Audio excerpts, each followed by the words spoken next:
Boa noite, Chácara Paineiras.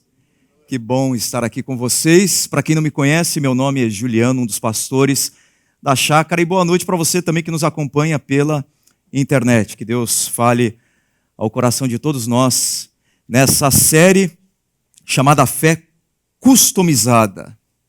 E nós vamos iniciar a mensagem de hoje de uma forma, digamos, lúdica, diferente. Com um livro que foi o livro mais vendido na Amazon no ano passado.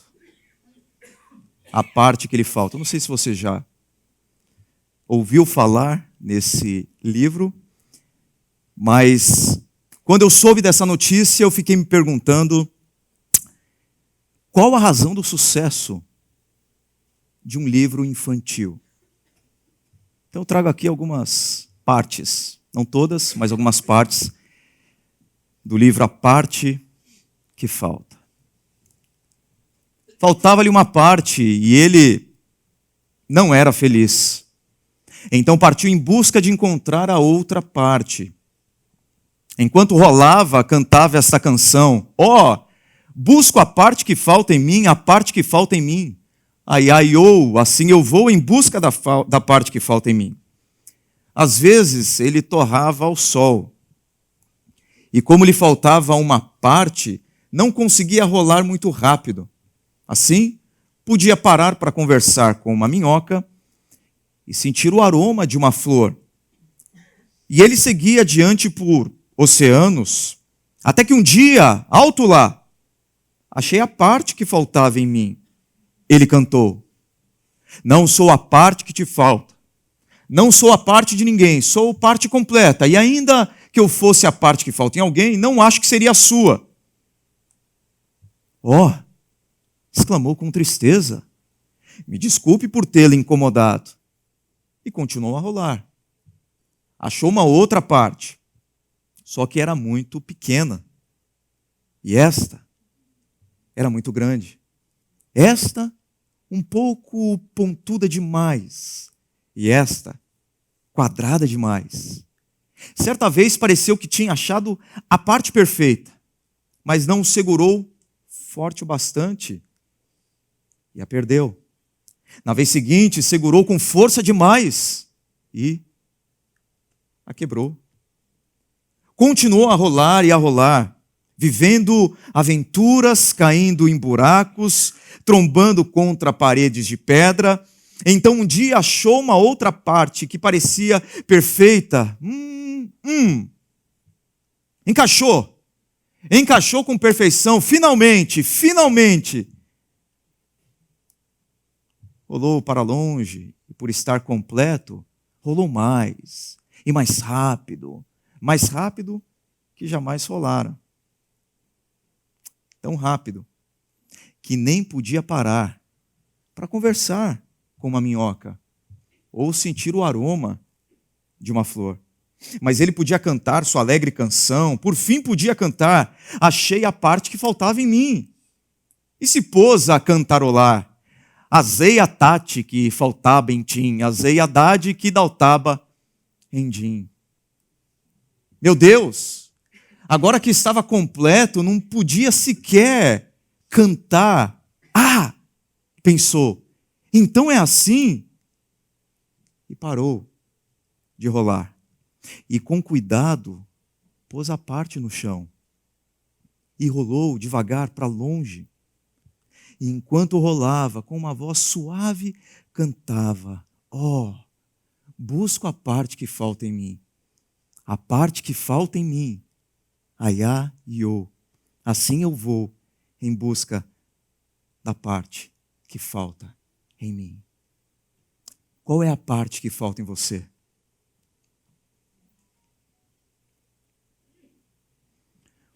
O segredo desse livro é que ele faz um raio-x perfeito da natureza humana. Porque todos nós estamos naquilo que fazemos em busca da parte que nos falta. Cada um de nós. O grande problema é que nesse projeto de achar a peça perfeita, nós acabamos construindo e tentando lapidar peças de prazer que se encaixem no vazio que existe dentro de nós. E a consequência dessa tentativa de ter preenchimento e significado e sentido para a vida e felicidade plena nesses nossos projetos, onde nós, por nós mesmos, tentamos ocupar o vazio existencial que existe dentro de nós, acabamos sofrendo e nos aprisionando e gerando dentro de nós ainda mais vazio. Quem fez uma afirmação absolutamente incrível foi esse romancista premiado, best-seller, David Foster Wallace. Esse cara não tinha nenhuma religião. Alguns até dizem que ele era ateu, não acredito, mas ele não tinha nenhuma religião. 2 anos antes dele cometer suicídio, com 46 anos, ele fez um discurso na formatura de uma universidade norte-americana. E olha o nível de sanidade desse cara a respeito de nós. Preste atenção. Não existe essa coisa de não adorar. Todos adoram. Nossa única escolha resume-se a o que adorar. Mas qualquer coisa que você adore o devorará vivo. Se você adora o dinheiro e bens, se é sobre eles que coloca o verdadeiro sentido da vida, então você nunca terá o suficiente. Adore seu corpo, sua beleza e seu poder de sedução e você se sentirá feio. Adore o poder e você terminará sentindo-se fraco e com medo e precisará de muito mais poder sobre os outros para entorpecê-lo diante de seu próprio medo. Adore sua inteligência, adore ser visto como esperto e terminará sentindo-se estúpido, uma fraude. Mas o elemento traiçoeiro nessas formas de adoração é que elas são inconscientes. Qualquer coisa que você adore o devorará vivo. Qualquer coisa. Que você coloque como um Deus funcional na sua vida, como um ídolo, vai devorar você. Você pode não chamar essa busca por preenchimento de adoração, mas é o que é adoração. O ser humano é um ser religioso por natureza. Você sempre estará adorando alguma coisa ou alguém. Você sempre vai buscar um substituto de Deus na sua existência. Algo que preencha, que dê sentido, significado e segurança e paz, porque o ser humano é um ser adorador por excelência. O grande problema é que, sem perceber, inconscientemente, nós estamos sendo devorados vivos. A menos que você conheça o Deus que é fonte inesgotável de vida, de plenitude e de liberdade, que é fantasticamente apresentado no Evangelho de João, no 4º capítulo. Jesus estava numa viagem longa, do sul ao norte de Israel. E, surpreendentemente, o evangelista João diz: era-lhe necessário passar por Samaria. Era-lhe necessário passar por Samaria. E eu digo surpreendentemente, ele diz isso, porque judeus odiavam samaritanos. E um judeu jamais passaria por Samaria. Essa região aqui em azul. Jamais. Então, por que era-lhe necessário passar por Samaria? A necessidade não era geográfica. As viagens que eram feitas do sul ao norte, ou do norte ao sul, não eram feitas por Samaria. Eram feitas via Pérea, essa faixa aqui em verde. Então, todo judeu que se preze tinha que necessariamente passar por aqui. Mas João diz, era-lhe necessário passar por Samaria. A necessidade não era geográfica. A necessidade é porque Jesus tinha uma agenda missional. E na agenda de Jesus existia alguém com um coração profundamente seco. Alguém que rolava pela vida, que andava pela vida em busca da parte que lhe faltava. Estava na agenda de Jesus. Eu não sei como que você chegou aqui hoje. Ou você que nos acompanha pela internet, como que você está nessa noite, nesse momento. Mas talvez o seu nome consta hoje na agenda de Jesus e Jesus tem um encontro com você. Porque Ele sabe que existe uma parte que lhe falta. E de alguma maneira Ele quer preencher essa parte que tem o tamanho exato dele, de Deus. Com sede e cansado, Jesus para a beira de um poço na cidade de Sicar, lá em Samaria. E o texto continua dizendo, nisso veio uma mulher samaritana tirar água.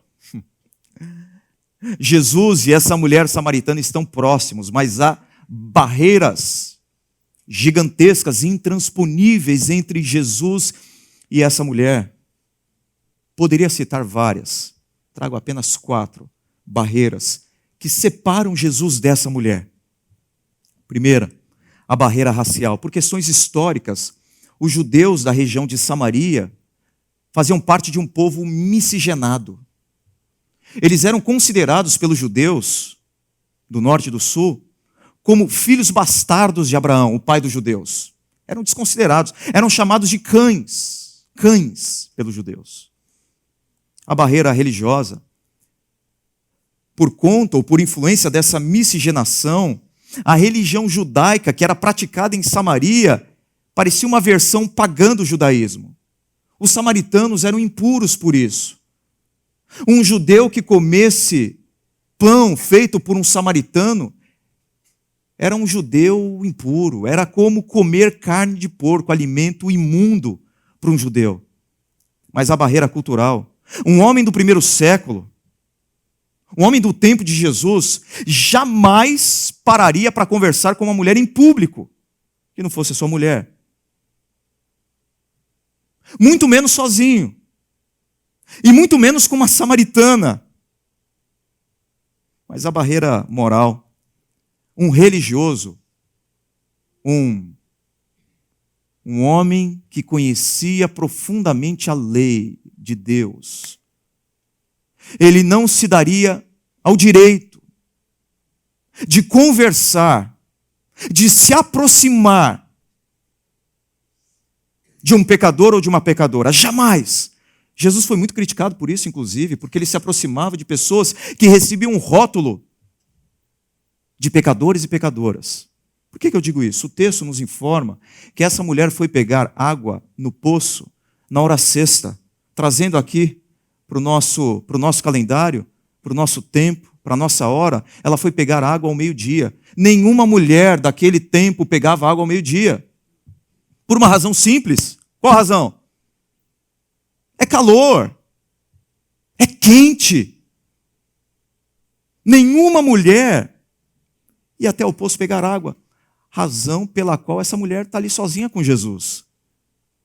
Porque as mulheres iam cedo, pelo tempo mais ameno, elas poderiam utilizar a água ao longo do dia, inclusive pela manhã, e aquele era um momento de socialização das mulheres. Ali elas se encontravam ao redor do poço, ali elas conversavam.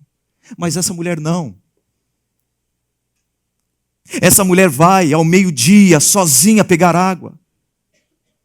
Por quê? Porque muito provavelmente, o texto aponta para isso depois, vocês verão, ela era uma mulher de caráter questionável, de péssima reputação. Uma mulher mal falada em Sicar. Talvez todo mundo, todas as outras mulheres conheciam essa mulher e a desprezavam. Então ela vai ali, no momento mais tranquilo, em secreto, tirar água. Sabe o que me impressiona? Que Jesus começa a conversa com ela. Disse-lhe Jesus: dá-me um pouco de água. A mulher samaritana lhe perguntou: como o Senhor, sendo judeu, pede a mim, uma samaritana, água para beber? Meu Deus, um judeu lendo isso, um judeu vendo isso, é uma quebra poderosa de paradigma. Jesus está quebrando aqui todas as barreiras que separavam dessa mulher, todas, porque a compaixão de Jesus é avassaladora. A compaixão que Jesus tem é escandalosa e para alguns é promíscua. Para um judeu, essa atitude de Jesus é uma atitude promíscua, mas para Jesus, isso se chama compaixão. Porque Jesus não vai atrás das pessoas pelos predicados que elas têm. Jesus vai atrás das pessoas pelas necessidades que elas possuem. E é o que ele está fazendo aqui. Não importa a sua condição, o seu repertório de vida, o seu histórico, o que aconteceu lá atrás, os seus tropeços e erros e falhas, e a vergonha pela qual você já passou. Não impeça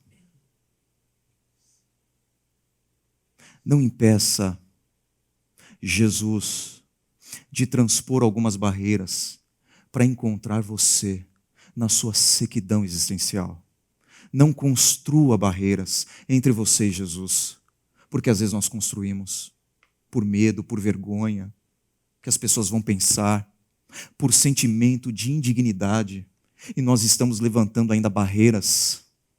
Eu não sei se você veio aqui hoje e já tem uma caminhada cristã, a primeira vez que você veio, se você é um ateu, de qual religião você faz parte. O convite que eu faço para você nessa noite é para que você permita que Jesus destrua todas essas barreiras, que você não levante muros de separação entre você e Jesus, e que você seja alcançado pela voz que diz: eu tenho a parte que falta em você. Ouça a voz de Jesus nessa noite dizendo: eu tenho a parte que falta em você. Como ele falou para essa mulher vazia de sentido. Jesus se move da necessidade dele por água para a necessidade existencial dela. Acompanhe só. Jesus lhe respondeu: se você conhecesse o dom de Deus e quem está pedindo água, você lhe teria pedido e dele receberia água viva. Há duas necessidades nossas: a nossa necessidade sentida e a nossa necessidade real. A necessidade que nós vemos, a necessidade que nós percebemos, e a nossa necessidade existencial, espiritual. É sobre isso que Jesus fala aqui para essa mulher. Ele não está falando sobre a necessidade sentida dela, mas a necessidade real dela, essencial dela, existencial dela. E a necessidade existencial dessa mulher é achar o caminho de volta para Deus. Disse a mulher: o Senhor não tem com que tirar água e o poço é fundo. Onde pode conseguir essa água viva? Senhor, dá-me dessa água para que eu não tenha mais sede, nem precise voltar aqui para tirar água. Ou seja, ela está focada nas necessidades físicas, sentidas, percebidas. E quantas vezes eu me vejo assim?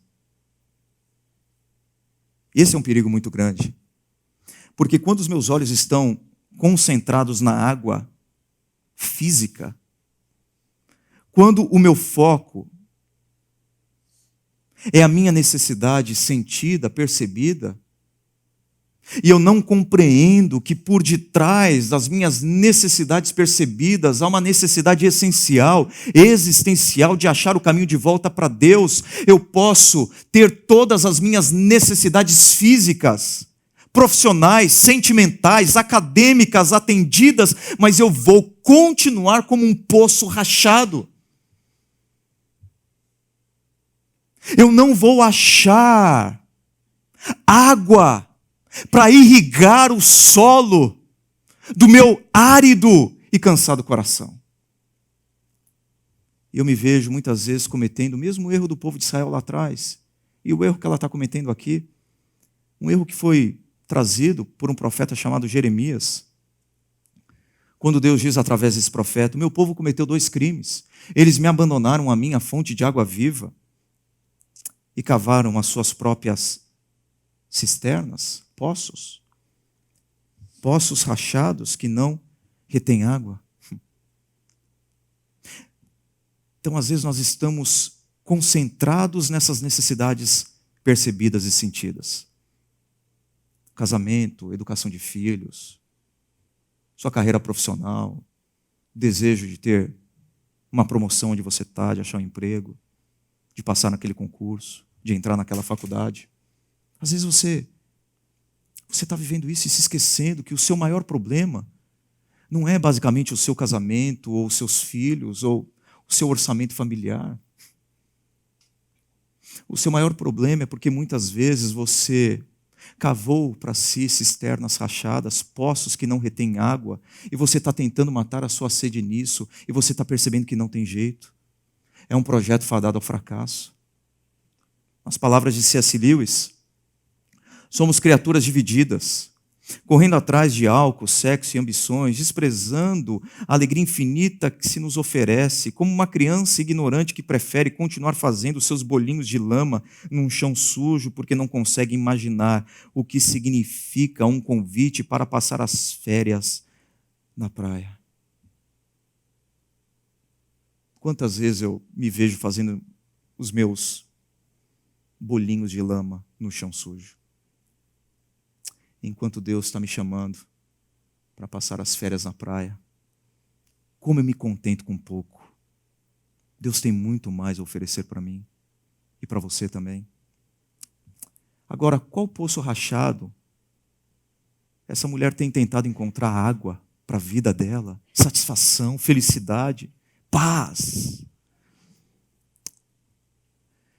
Ele lhe disse: vá, chame o seu marido e volte. Já que ela não estava entendendo muito bem, estava entrando aí num conflito. O que Jesus está falando? O que ele está ensinando? O que ele está dizendo? Jesus vai ao ponto.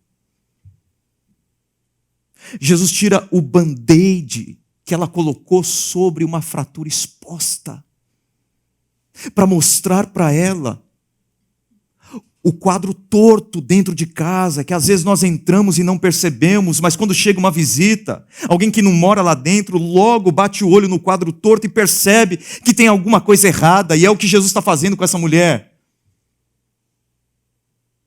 Tirando o band-aid da fratura exposta e mostrando para ela qual o projeto de vida que ela tem abraçado para si. Não tenho marido, respondeu ela. Disse-lhe Jesus: você falou corretamente, dizendo que não tem marido. O fato é que você já teve 5, e o homem com quem agora vive não é o seu marido. E aqui no texto grego é uma ênfase: o seu marido.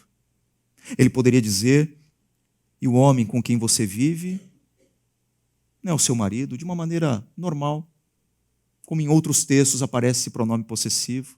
Mas aqui há uma ênfase que a nossa tradução não consegue captar.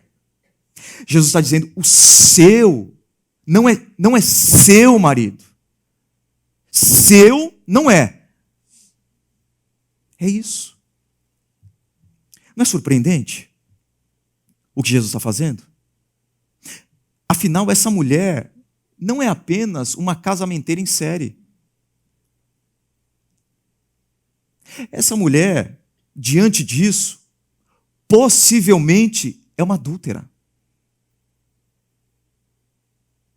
O desejo dela de obter satisfação, sentido para a vida, significado, em relacionamentos, fez com que ela caísse nos braços de um homem que era o marido de outra. Essa é a implicação do que Jesus está dizendo: não é o seu marido, é de outra.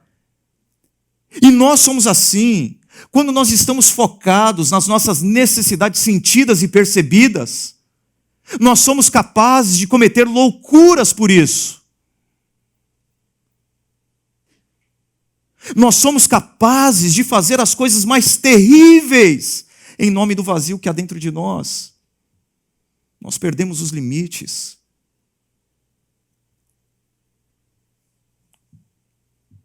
Jesus parece indelicado aqui, mas não é. Ele está curando essa mulher. Porque essa mulher está escravizada pelos ídolos que ela construiu. Ídolos que prometem prazer e satisfação, mas promovem prisão. Assim como nós precisamos enxergar os nossos poços rachados. Eu vou colocar aqui os 3 maiores poços rachados do século XXI na minha avaliação, na minha leitura. E o primeiro deles é esse: relacionamentos. Hoje, na nossa cultura, relacionamento é visto como o segredo da felicidade. Plenamente felizes. Casamos por isso. Ou desejamos casar por isso. Ou relacionamento com amigos, com pais, com filhos, mas nós estamos alicerçando a nossa felicidade, o nosso significado, o nosso preenchimento em relacionamentos. E para mim essa é a grande tragédia da nossa cultura no que diz respeito a relacionamentos, sobretudo amorosos. Essa é a grande tragédia. Que foi denunciada por um autor chamado Ernest Becker, um premiado escritor e vencedor do prêmio Pulitzer. No livro dele, A Negação da Morte, ele faz um alerta incrível. E que para mim é o ponto da destruição de relações, sejam elas quais forem. Nenhum relacionamento humano pode suportar esse fardo de divindade. Nenhum relacionamento humano. A sua relação com os seus filhos não pode suportar esse fardo de divindade. A sua relação com os seus amigos não pode suportar esse fardo de divindade. A sua relação com o seu namorado, com o seu noivo, com o seu cônjuge, não pode suportar esse fardo de divindade. Você não pode fazer da pessoa que está do seu lado, a pessoa que convive com você, a matéria-prima da sua felicidade. É injusto. É sufocante. Escraviza. Ninguém tem a capacidade de ser um Deus funcional da sua vida por uma razão simples, porque essa pessoa, por melhor que ela seja, em algum momento vai decepcionar você, vai abandonar você, ou vai sair do seu lado por alguma razão, inclusive pela razão da morte. E quando nós construímos ou queremos beber a água da felicidade no poço do relacionamento, nós não encontramos água. Você está construindo a sua felicidade sobre alicerces de isopor, de papelão. Tem uma hora que vai ruir, vai acabar. Segundo, poço rachado do século XXI, para mim, é o consumo. E o consumo na vida dos brasileiros, de maneira particular, eu acho que é um grande poço rachado e que nós não estamos percebendo. A taxa de famílias endividadas no Brasil ultrapassa a marca dos 60%. Pesquisa recente.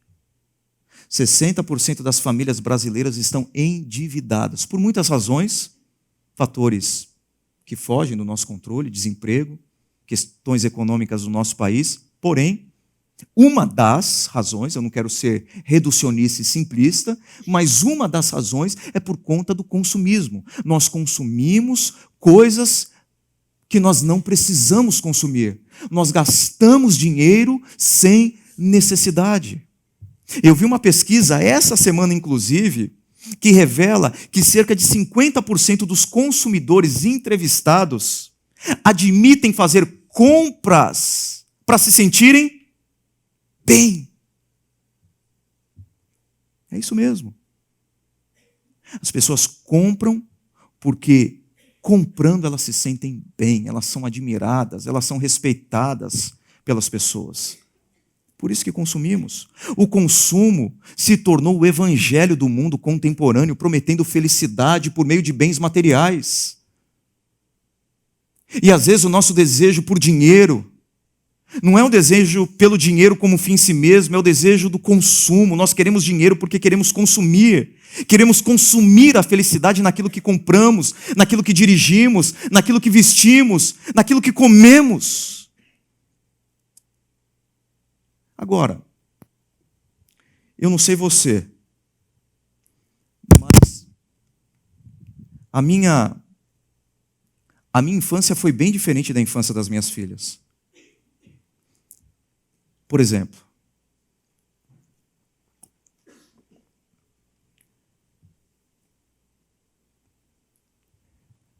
para eu comer num restaurante com os meus pais no passado, tinha que ser o evento.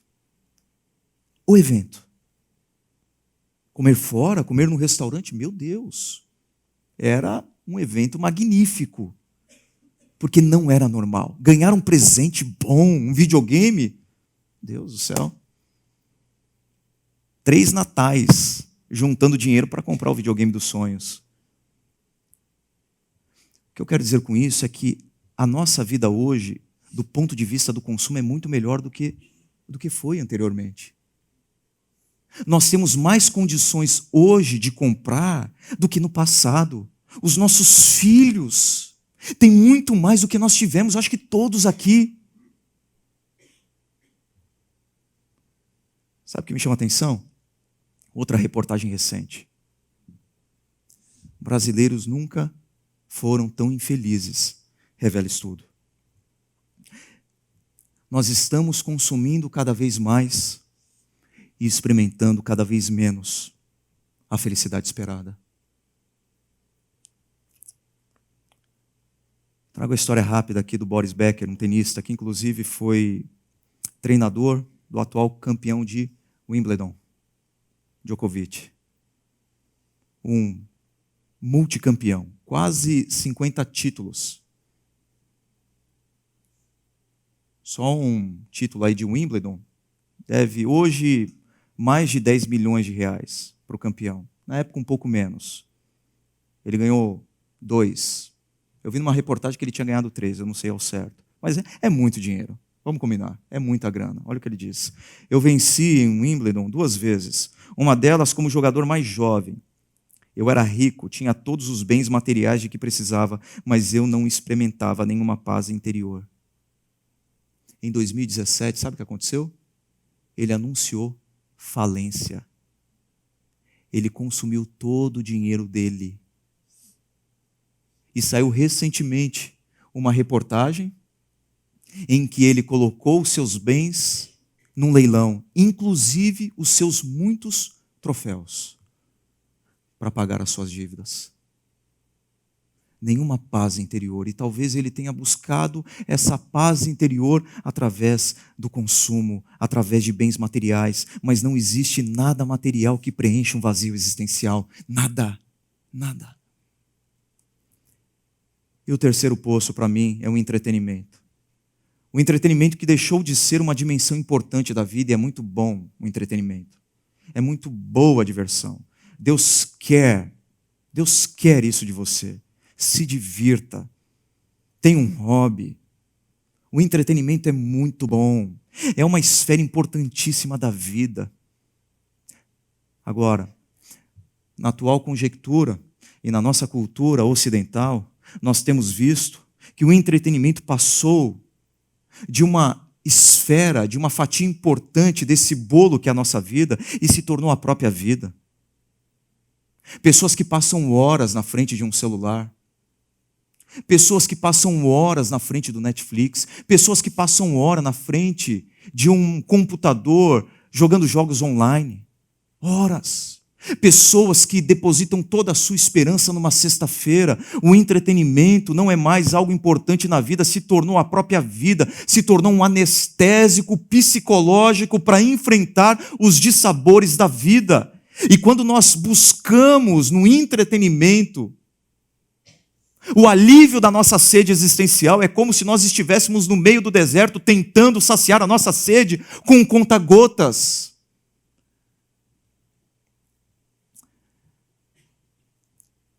São 3, existem tantos outros. Mas sabe que o livro que eu li no início e essa nossa busca pelos poços rachados é uma prova para mim. E se você não é religioso, talvez seja uma prova para você de que nós estamos divinamente conectados, de que nós temos sede por algo, de que nos falta uma parte. Isso mostra que Deus nos criou para que nós tenhamos esse vazio preenchido.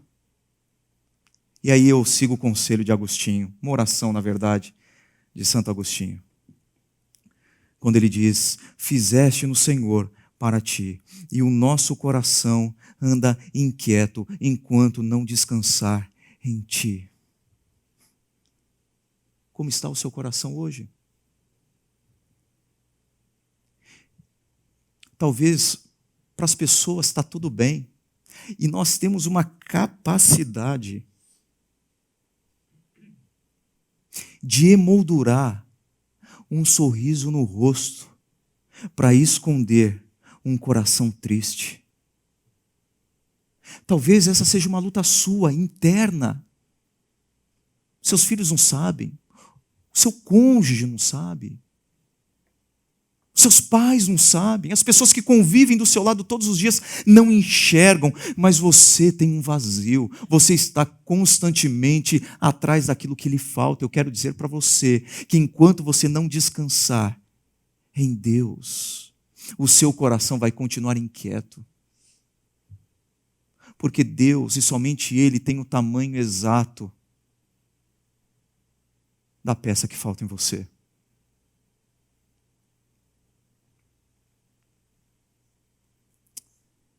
Por isso que a conversa começa a mudar um pouco, e essa mulher passa a entender melhor a respeito do que Jesus está falando. Então ela pergunta para Jesus: Jesus, eu acho que ela identificou nas entrelinhas que a conversa era sobre coisas espirituais, existenciais, não sobre coisas físicas, materiais. Fala: Jesus, então, onde que nós temos que adorar a Deus? Onde que nós nos aproximamos de Deus? É aqui em Samaria, num local de adoração que eles construíram para não irem até a Judéia, em Jerusalém, ou lá em Jerusalém? Era a dúvida dela. Mas a pergunta basicamente parte dessa premissa: como que eu me aproximo de Deus? Então, onde que eu encontro essa água? Essa água vem dos samaritanos ou vem dos judeus? Embora Jesus seja um judeu, e ele disse que a salvação vem dos judeus, a resposta é a seguinte: Jesus declarou: creia em mim, mulher, está próxima a hora em que vocês não adorarão o Pai neste monte, nem em Jerusalém. Deus é espírito e é necessário que os seus adoradores o adorem em espírito e em verdade. Segundo Jesus, não é possível se aproximar de Deus num lugar, só é possível se aproximar de Deus através de alguém, e esse alguém é Ele. Por isso ele diz, em espírito, ou seja, em qualquer lugar. Não está restrito a um espaço, e em verdade. Verdade. O que é a verdade? João, no capítulo 16, no versículo 4, diz: eu sou o caminho, a verdade e a vida. Ele é a verdade. Não é um local, não é uma religião específica, não é um espaço, é através de mim. Disse a mulher: eu sei que o Messias está para vir, quando ele vier explicará tudo para nós. Então Jesus declarou: eu sou o Messias, eu que estou falando com você, e para mim, aqui é a cereja do bolo. Aqui é a parte mais linda que eu acho nesse texto. Então, o que diz? Deixando o seu cântaro, a mulher voltou à cidade. Espera aí. O cântaro é o símbolo das necessidades percebidas dela. O cântaro é o símbolo daquilo que ela precisa para o corpo dela.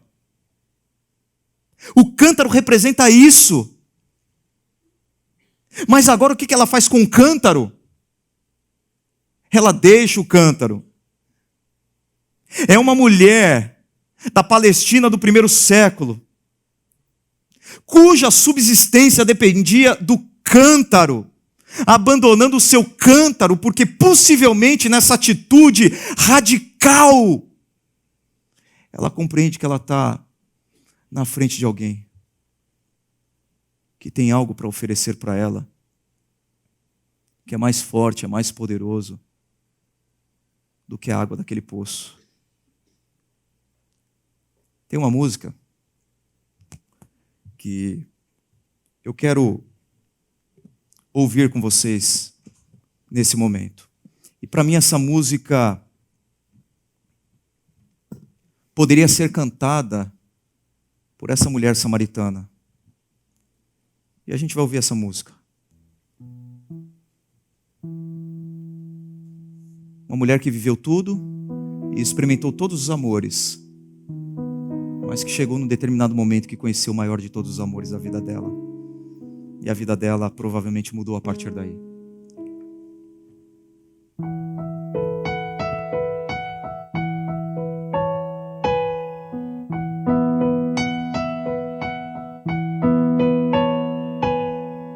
Não que eu seja tanta coisa, sou um grão de areia na imensidão, mas cabe quase o mundo inteiro no meu peito. Carrego todas as memórias, todos os sabores que daqui provei. Levo comigo os abraços que ganhei, mas se tiver que definir em uma só palavra, resumir a minha história numa só canção, se nessa vida eu levasse um só nome, Ele é Cristo. Tudo que eu vivi, todos os amores, terras que pisei, amigos que ganhei, não nada é melhor, não nada me falta, eu encontrei meu Cristo. Tudo que eu vivi, todos os castelos, terras que pisei, todos que eu nem sei, nada é melhor. Não quero mais nada, eu encontrei o meu Jesus.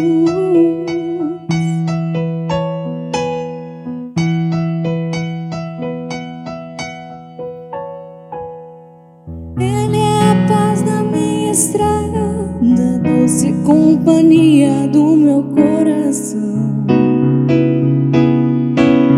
o ombro amigo onde despejo minhas mágoas, o meu sorriso mais sincero, a esperança em cada novo amanhecer, amor seguro que ninguém pode roubar, que minha boca esteja cheia da tua palavra, seja o tema incansável da minha canção, que minha vida só aponte esse nome, Cristo. Tudo que eu vivi, todos os amores, terras que pisei, amigos que ganhei, não nada é melhor, nada me falta, eu encontrei meu Cristo. Tudo que eu vivi, todos os castelos, tudo que alcancei, tudo que eu nem sei, nada é melhor. Não quero mais nada, eu encontrei o meu Jesus.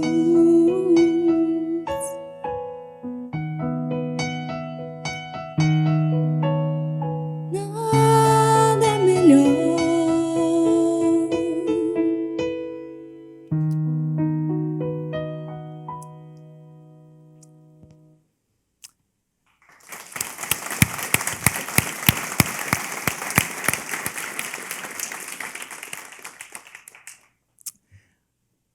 Parece que essa mulher agora pode ser preenchida com um único amor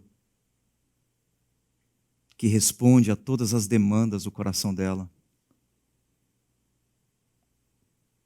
Agora ela pode matar a sede existencial.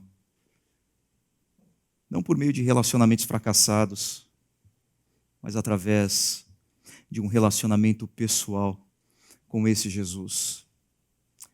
E o que mais me impressiona é que ao final do Evangelho de João, nós temos a única menção a uma frase espetacular de Jesus na cruz. João é o único que registra as seguintes palavras de Jesus: tenho sede. Aquele que oferece a água viva na cruz declara: eu tenho sede. E por que a boca de Jesus está seca naquela cruz? Porque na cruz, Jesus paga pelo meu crime, pelo meu erro de cavar para mim poços rachados. Eu deveria estar naquela cruz, pagando o preço desse meu projeto maluco de construir poços que não retêm água, mas ele tomou a decisão, a fonte da água da vida foi para aquela cruz, foi ferida, foi rachada e verteu não água, mas sangue, para que através da obra dele eu achasse o meu caminho de volta para Deus.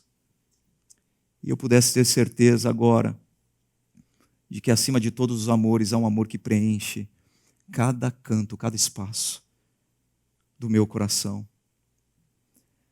Porque o amor de Deus o preenche, você se torna livre do seu sentimento de posse nos seus relacionamentos, de suas decepções amorosas avassaladoras, de suas inseguranças, de seus ciúmes doentio, de seu medo paralisante de perder alguém.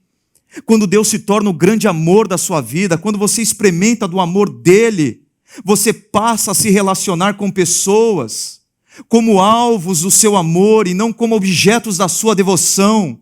O amor de Deus é libertador para os nossos relacionamentos. Mas, porque o amor de Deus o preenche, você se torna livre para consumir sem a necessidade de impressionar pessoas. Porque a pessoa mais importante do mundo não ama você pelo que você tem.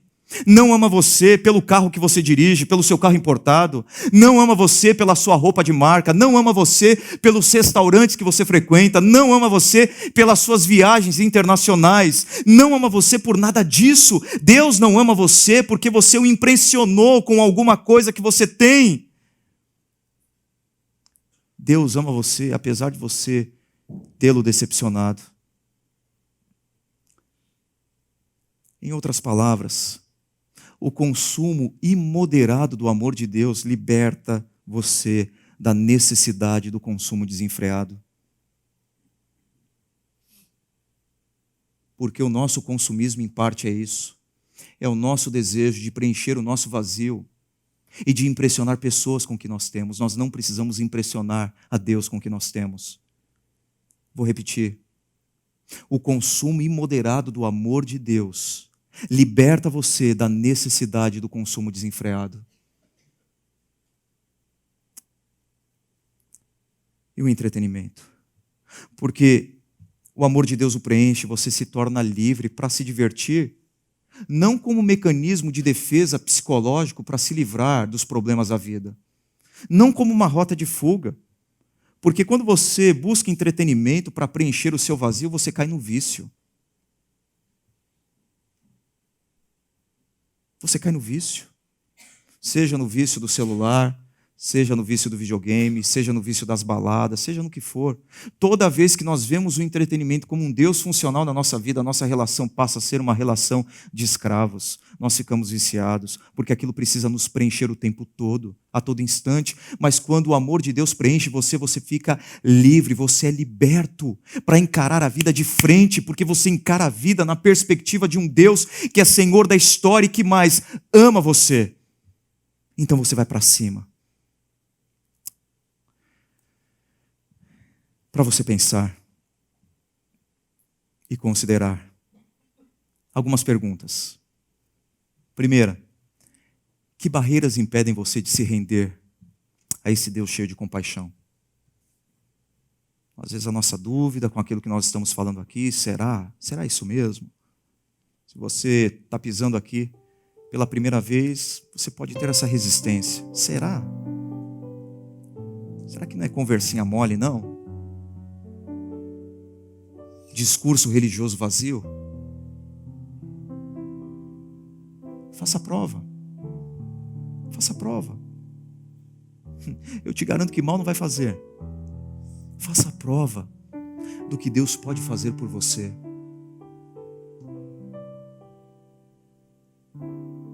Prove o que o amor de Deus é capaz de fazer dentro do seu coração. Se renda. Segunda pergunta. Qual é o seu poço rachado? Eu citei 3, há tantos outros, eu tenho os meus. Eu estou flertando o tempo todo com a possibilidade de buscar água onde eu sei que não tem. Eu tenho meus poços rachados, infelizmente. E o meu desafio é sempre lembrar que Deus me convidou para passar as férias na praia e que eu não preciso mais fazer bolinhos de lama no chão sujo da minha existência. Terceira pergunta. Que tal deixar o que esvazia e aprisiona você para conhecer o Deus que preenche e liberta? Deus tem o tamanho exato da parte que falta em cada um de nós. Feche seus olhos. Vamos orar. Fale com Deus agora. Converse com Ele.